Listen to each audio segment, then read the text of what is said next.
Welcome back to Super Sentai Review, episode 151. This is discussing episodes 3 through 7 of Gorenger.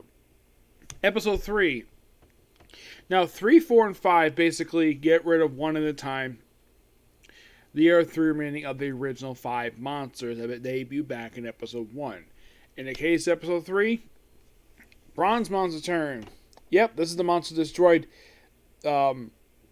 Kai Rangers. He's the Yellow Ranger of the team. Excuse me, destroyed his base. And the episode's a bit of a comedy. Where they try to chase him and end up at his base, and all of a sudden, oh, there's some curry, because the guy likes eating curry. And he, of course, eats it and runs into Bronze Mask. And here's the strange thing. Bronze Mask does not attack him, does not threaten him in any way. He just, oh, hey, you want this? Like, this whole episode was getting their hands on a bomb. Yes, a bomb. While also basically trying to rescue a kid. And this bomb was planned to blow up the headquarters of Gorenger, which they have had hints exactly where it is at this point, but they still not gonna blow up just yet. As a matter of fact, I read the headquarters is never really attacked. When I read the headquarters never destroyed the whole thing. A few times the Rangers headquarters is destroyed, but we'll get into what happens with the villain's headquarters. Oh boy! So he does rescue the kid, of course, get the bomb. Like, oh yeah, this actually is supposed to. Nope, not really the case. Actually, the bomb itself.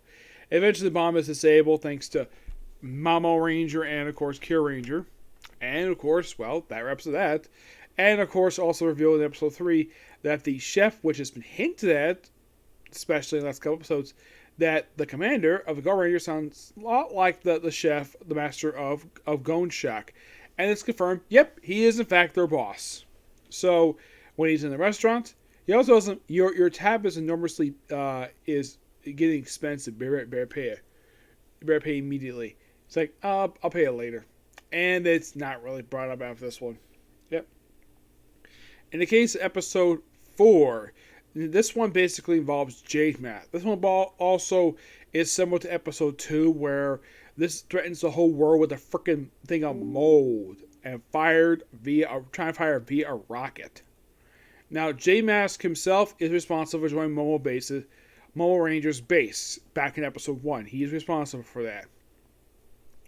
Whole thing with him is that, oh, by the way, in this very episode, we have a guest appearance by Apollo Guest, as in one of the villains from Kamen Rider X. Well, it's him, but it's not him. It's his actor, credited as Subordinate. I'm like, really? A guy as awesome this guy is, like, if you watch Kamen Rider X, like, before you watch Go Ranger, like, hey, that's Apollo Guest in the episode. It's his actor, but he's not playing Apollo Guest. He's playing some random subordinate who gets a lot of screen time, surprisingly. He's a subordinate to Jade Mask. Yeah, whole thing's about splitting mold. Eventually, they do help save the world with this one, but it's a really interesting one, this one is. Episode 5 is a vengeance episode where Green Ranger wants revenge against Poison Gas Mask.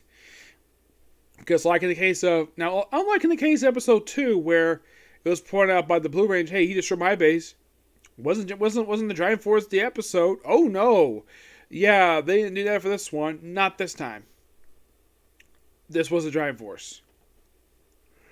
Yep. And at some point, so no, but he goes anyways, battle him. Eventually, he is defeated, and of course, well, with the defeat of Poison Gas Monster, that is the last of the original 5 monsters. Yep. Anybody think, okay, who's next? Iron Ring Mask. And he is only in like one episode. There is one monster that does show up at the end of episode 7, and that was Poison Fang Mask. Yeah, he was the first one to do this where, oh, he makes his debut at the end of a previous episode. Yep. Now, Iron Ring Mask basically is another one of these guys who wants to blow up the Gorenger base. Yeah, that's what he thinks to do, and he's sort of basically acting like on his own with the grunts as his subordinates.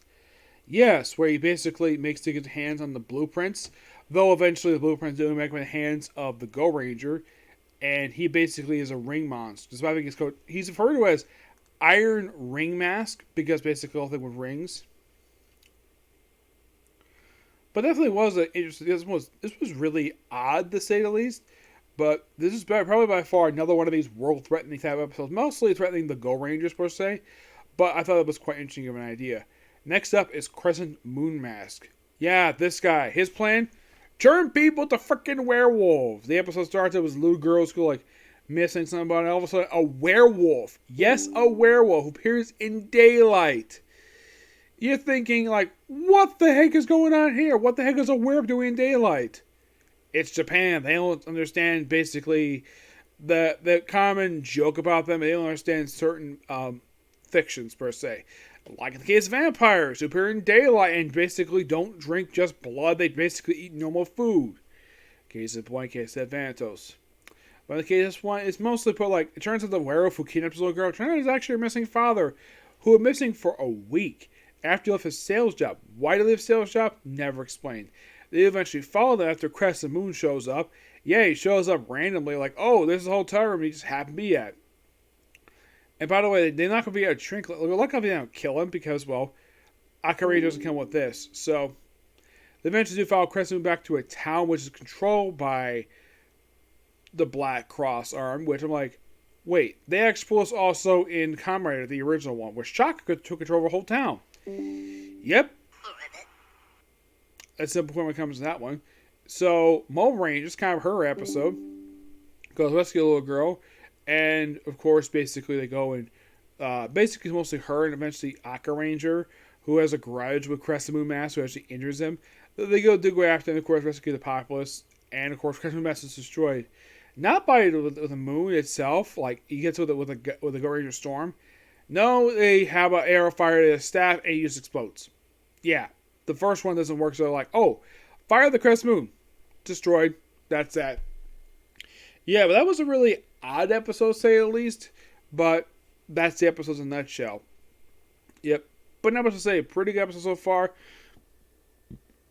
I have roughly 13 more episodes left to go before I make my stop to work on something else. Okay? Next video. Bye.